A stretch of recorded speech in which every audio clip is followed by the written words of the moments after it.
कोल्हापूर जिल्ह्यात धर्म जागरण ट्रस्टच्या नावाने रेणुका रथयात्रा काढण्यात येणार आहे। या यात्रेवरून आता वाद निर्माण झालाय। रेणुका देवस्थान समितीचा या रथयात्रेशी कोणताही संबंध नसल्याचं स्पष्ट झालंय। त्यामुळे रेणुका देवी देवस्थान समितीचं नाव वापरून कोणीतरी हेतुपरस्पर धर्माच्या नावाखाली भाविकांची फसवणूक करत आहे, असा आरोप मैत्री संघटन व रेणुका भक्त मंडळाच्या वतीनं करण्यात आलाय। या रथयात्रेचा तात्काळ बंदोबस्त करून येथे रथयात्रा थांबवावी, कार्यक्रम आयोजकावर गुन्हे दाखल करावेत, धर्माच्या नावाखाली भाविकांची होणारी फसवणूक थांबवावी अशी मागणी तृतीयपंथी संघटनेच्या माध्यमातून करण्यात आली। नमस्कार, माझं नाव मयुरी आळवेकर, मैत्री संघटनेची मी अध्यक्ष आहे। देवदासी समाजाची सुद्धा जोडलेले गेली कित्येक वर्ष। जो काय आता कर्नाटकातील लोकांनी सांगितलेलं आहे की रेणुका देवीची पालखी व यात्रा व कलश देवीचा कोल्हापुरातल्या लोकांना काय त्यांनी विषय दिलेला आहे, मी तुम्हाला प्रेस नोटमध्ये देतेच। पण हे चुकीचं आहे। लोकांची फसवणूक व्हायला लागल्या कोल्हापूरच्या साध्या बोळ्या भक्तांची। कारण की ते म्हणतात की धर्मप्रचारासाठी आम्ही फिरायला लागलो आहे। धर्मप्रचारासाठी फिरायची कोल्हापुरात तरी गरज आहे मला वाटत नाही, कारण की पुरं महाराष्ट्रच आपलं देवभक्त आहे। लोक श्रद्धेनं देवाला पुजतात, लोकांच्यात आस्था आहे मनामध्ये, आणि आमच्यासारख्या लोकांना पण देवाची माणसं म्हणून लोक मान देतात। ह्या लोकांच्या धर्मजागृती किंवा परिवर्तनाची तुम्हाला करायची काय गरज आहे? कर्नाटकचे तुम्ही लोक आहे, कर्नाटक देवस्थान समितीशी आमचं बोलणं झालेलं आहे। ते पण म्हणतात की आमचा यांचा संबंध नाही आहे, आम्हाला माहिती नाही आहे की हे काय चाललेलं आहे। जे आमचे गुरु वगैरे आहेत, जे जगवाले आहेत, कोल्हापुरातले देऊळवाले आहेत, जगवाले आहेत, त्यांच्याशी पण आम्ही कॉन्टॅक्ट केला, तर ते पण म्हणतात की नाही बा, आम्हाला यातलं काय माहिती नाही आहे।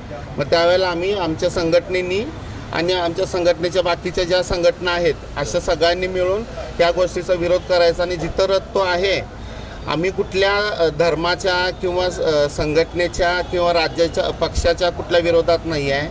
आम्ही विरोधात आहे ते अंधश्रद्धेच्या, आम्हीही अंधश्रद्धेच्या विरोधात आहे। आम्ही पण श्रद्धेला सलाम करतो। तर असा गैरसमजपासून लोकांची जी फसवणूक तुम्ही करायला लागलाय ही कुठंतरी थांबायला पाहिजे। आणि हे इकडं पाकिस्तान वगैरे ही अशी देश नाही आहेत, ही भारत आहे आणि भारतातलं महाराष्ट्रातलं हे कोल्हापूर आहे। तर इथं तरी हे धर्म परिवर्तनाच्या ह्या गोष्टी किंवा धर्म जनजागृती आम्हाला तुमची गरज नाही आहे। ह्यात राजकीय हेतूने प्रेरित असा आम्ही आता आरोप करू शकत नाही, कारण आम्ही ज्या वेळेला बेळगावच्या जिल्हाधिकाऱ्याशी संपर्क साधून हे सर्व माहिती घेण्याचा प्रयत्न केला तेव्हा आम्हाला असं दिसून आलेलं आहे की हे कोणीतरी हेतुपुरस्पर त्यांनी केलेलं आहे। यात कोणताही कोणाचा सहभाग नसेल, असेल तर त्याची चौकशी प्रशासनानं करावी।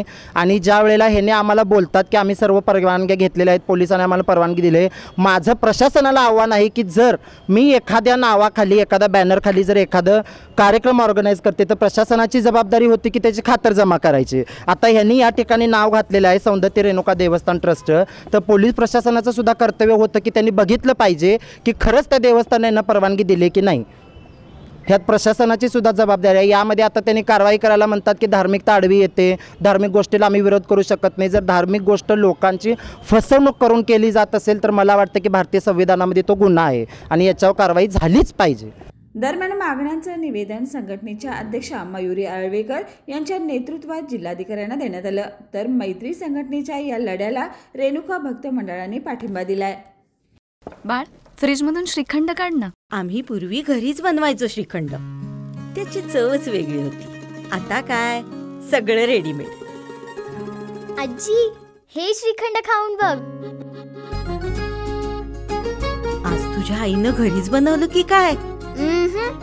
हे आहे गोकुळचं श्रीखंड, अगदी जिभेवर रेंगाळणार। जिभेवरच नाही तर मनावरही रेंगाळणार। गोकुळ श्रीखंड, मनावर रेंगाळणार।